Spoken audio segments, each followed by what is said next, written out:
So, as I mentioned, we do have one particular property that we still have a little bit of room left. And a lot of people have said, well, it must be the worst property because nobody wants to invest in it. And it's actually kind of funny because we had these 4 deals that were basically back to back. We didn't plan it that way. We actually planned to close one a month. But as things happen in this business, and luck would have it, one gets extended and the other one closes on time, and all of a sudden they kind of all clump up. So we ended up actually raising the capital for each deal on a very short time frame, and we had some that we had to go back and backfill. We actually closed Avenue 33 first, so that one we had the most amount of time to go back and kind of catch up. I think we got 1 or 2 spots there left, but basically that one's done. And then City Park was the next one. And we had a very short window to get all the capital put together. So we basically did as much as we could. And then we said, okay, great. We got to flip over to San Antonio and then got to flip over to Orlando. So it was a pretty tight time frame. And again, a lot going on. It's a pretty rapid growth for us. So we're trying to keep up with the capital. So it has nothing to do with the fact that it's a bad deal. In fact, it's a really cool deal. And I'm going to share a little bit about what we've seen just in the month that we've owned it, which I think will get you pretty excited about it. I certainly am. But anyway, so I just wanted to mention that. I left the disclaimer slide in here. This is a Q&A webinar. It's a little bit different, but basically this is just our sort of standard disclaimer that this is a investment offering for accredited investors. It does, everybody can hang out here on the webinar and check it out, but we just have to let you know that it is a SEC non-registered 506c offering. So anyway, just technical stuff. All right, so getting back to the City Park deal. So our initial projections for what we thought we could do were basically, if you look at the renovation rent premiums there at the top of your screen, we are at average in place $917 for a 1-bedroom, average in place for a 2-bedroom, $1,008, average in place for a 3-bedroom, $1,090. That's where we bought the property. We felt like we could do some light renovations, bump it from there, and then a full renovation, we could get even more than that. So again, that was based on the comps in the market and us being pretty conservative about those rent premiums and wanting to be careful in terms of, making sure that we could hit those numbers.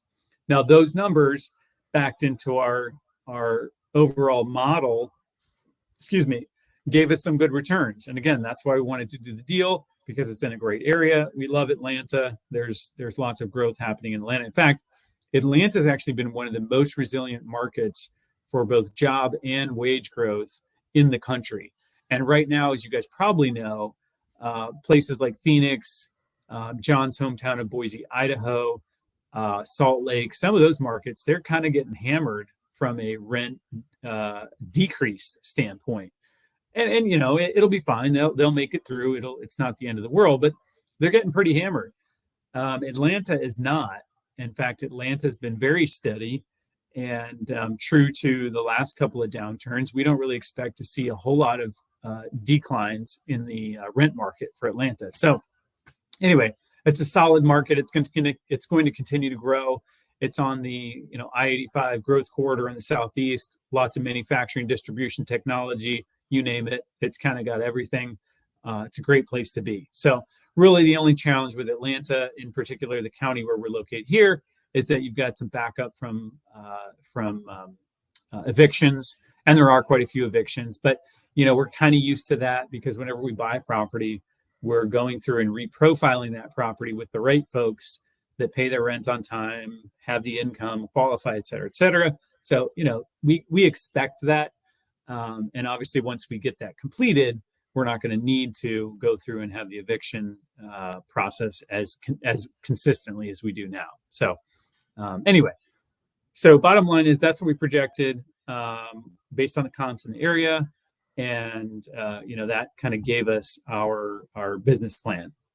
Now, I talked a little bit about conservative financing earlier when I was talking about the risk-based model.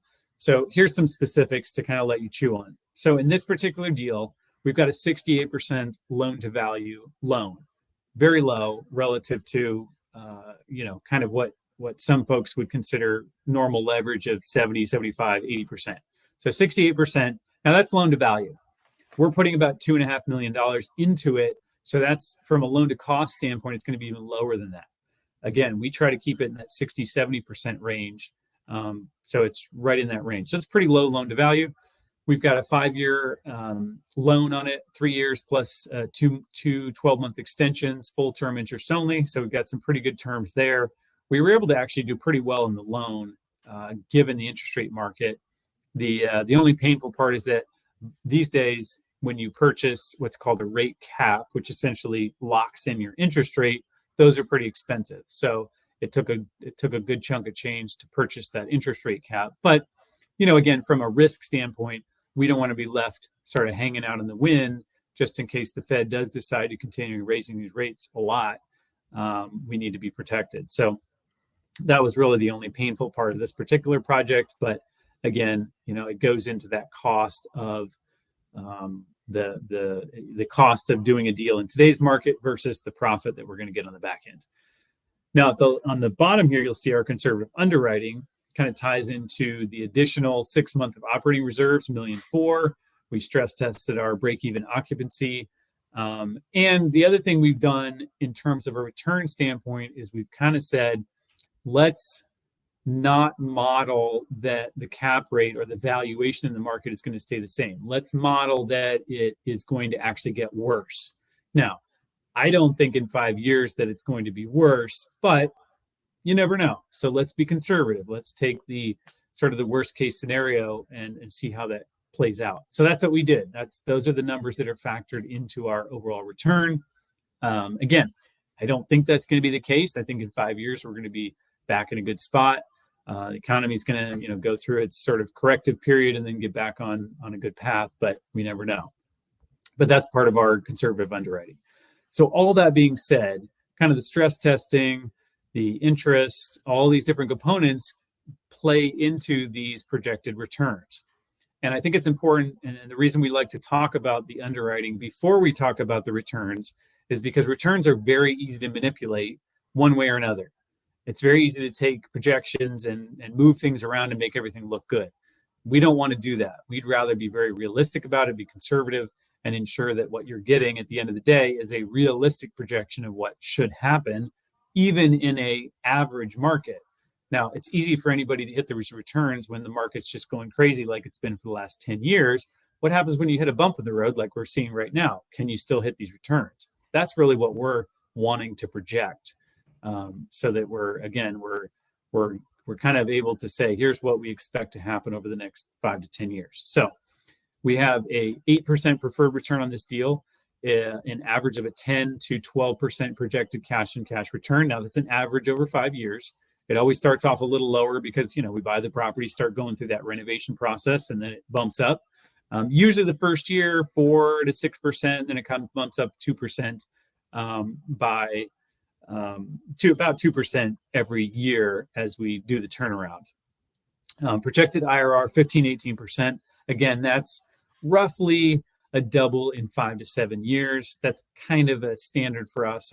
We like to double our money every 5 to 7 years on a conservative basis. Now, we sold a property earlier this year that had a 23% IRR. So again, we're trying to make sure that we are under promising and over delivering at the end of the day.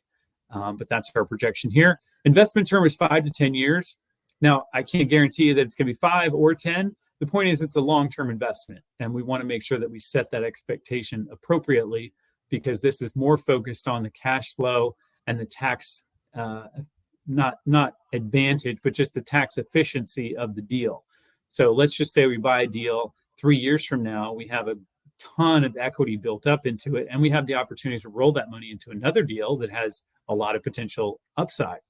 Well, we'd probably sell that property because we could 1031 the money, roll it in the next deal, and everybody's happy. On the flip side, if we've got a deal that's kicking out, 12, 13% cash on cash every single month, and there's no other deal that makes sense, well, we're probably going to hang on to it for a little longer because that's a phenomenal return. And we certainly like mailbox money. So anyway, just to give you a little bit of a background there. Now I've got a note down here at the bottom talking about preferred return. Some of you that may be a little bit of a newer term for you. Basically what that means is that the investors in the deal get at least 8%. That's kind of our guarantee. It's not a guarantee. That's a minimum that the investors will receive before the sponsor receives anything. Now, we all have money invested in the deal, so we're part of that investor equity. But there's also a sponsor promote, is what it's called, a promote. It basically says, look, if we as the managers do better than 8%, then we get some bonus. If we don't do 8%, we don't get anything. And we kind of did that because we felt like, hey, that's a minimum commitment from us to you, saying, look, we want to make sure that we're incentivized appropriately to at least hit that preferred return in order for us to get that promote on the back end. So that's kind of the way that works. Real quick on the business plan, which I kind of alluded to, there's kind of three components here on this particular deal. Below market rent that we're moving to market. There's plenty of upside there just because of management and getting the right people in the units, being friendly, being good with maintenance, making sure that people are qualified, just basic property management 101. That's sort of step one. Step two is upside in our unit count. We actually have a building that's been it was burned down years ago, the slab left there. So we built into our CapEx budget, we're going to rebuild it. And it's permitted for 8 units. We think we might be able to get 12, maybe even more than that, rebuilt into that same exact pad. So that's basically free upside for us. And I'll talk a little bit more about that in a minute. And then the current unit condition, we want to take those units, renovate them, bring them up to a nice B plus class property. And we're going to get even more upside on our rent because of that. Because like I said, people really appreciate those renovated units. This is kind of a cool little, it's nice to see where the property is located, what it looks like. The yellow star there is actually where the brand new building will be built. It's right towards the front of the property, right across from the clubhouse and the leasing office. So nice location. It's going to help us from a traffic standpoint too, because obviously you put some pictures out there of a brand new building and you're going to get lots of traffic. So, understandably, the rent's going to be more than the other units, but it is going to be kind of nice to have that momentum going for us as we build it out over the next year. So what does it look like for you? As I mentioned, in the first year, we anticipate kind of in that 4 to 6% range. Our projection here is 5.1. Year 2 bumps up another couple points. Year 3, 7. And then what happens in year 4 is it really jumps up a lot. Now, let me explain kind of the thought process here. Our goal is take the first 2 years, complete the renovation. Let's say it takes a little bit longer than we thought. Okay, maybe it's 2.5, 3 years. At the end of that renovation process, we want to go back to the lender and say, hey, we've added a lot of value to this property. We're now at, 45% leverage. That's a little lower than we'd like to be. It's great, but we'd like to take some of that capital out, reinvest it. So that's where year 3 comes in. And our plan is to do a refinance, which would get a $76,000 plus or minus amount of check back to you. So if you invested $100,000, you're going to get your distributions. And then year 3, you'll get this $76,000 check. Now, the idea behind this is twofold. Number one, you are essentially deleveraging your investment. So at that point, you'd have $96,000 of your $100,000 back in your pocket. So you've almost essentially doubled your money in 3 years. Now our goal is to double it in 5, which is, if we could do it shorter, that's great. But our goal is make sure that you get all your capital back. The second thing is what we hope you'll do is take that money and reinvest it. So if you think about it from a cash flow perspective, you're now getting cash flow off of 2 properties with the same investment dollars. You didn't have to do anything. You literally invested them in one deal. 3 years later, you got a big check back. You reinvest it. Now you've got 2 properties that are giving you distributions. Just imagine what happens as you do that every 3 to 5 years. It's really powerful. So that's what that 3-year refinance is. And then, of course, year 4 and 5. In this case, the projection is we sell it in year 5 just so we can kind of have an idea how it looks. There's a profit. There's a return of initial investment. And then the cash on cash returns as well. So that's what it would look like. That's our projected returns for City Park. And here's where it gets exciting. So over the last month, as we've gotten in there and we have started to manage the property, we are way ahead of our schedule. Now, again, like I mentioned, we do like to under promise and over deliver, but this is pretty cool. So average in place when we bought the property, $917 for a 1-bedroom. We are currently renting a non-renovated unit. Haven't touched it, just cleaned it, turned it. We're currently renting that at $1,200. That's about a $300 upside. We haven't done anything to it. So again, that's just bringing it to market. Second, 2-bedroom, we're renting that at $1,355. That's over a $300 premium for that 2-bedroom. 3-bedroom, we're at $1,500. That's a $410 premium. Now, if you take that, just that alone, let's just take $300, okay? No renovations, no nothing. $300 over 208 units, because there's 208 units in the property, not including the new units that are going to be built. That $300 rent bump equates to a $750,000 additional income. Now, if you put a conservative valuation on that, meaning, not crazy 4-cap stuff that's happened in the last couple of years, conservative 6%, which is pretty conservative for Atlanta. That's a $12 million value increase just by doing that alone. Now, I want you to think about this. What does that mean? Well, right now, our total equity in the project is about $15 million.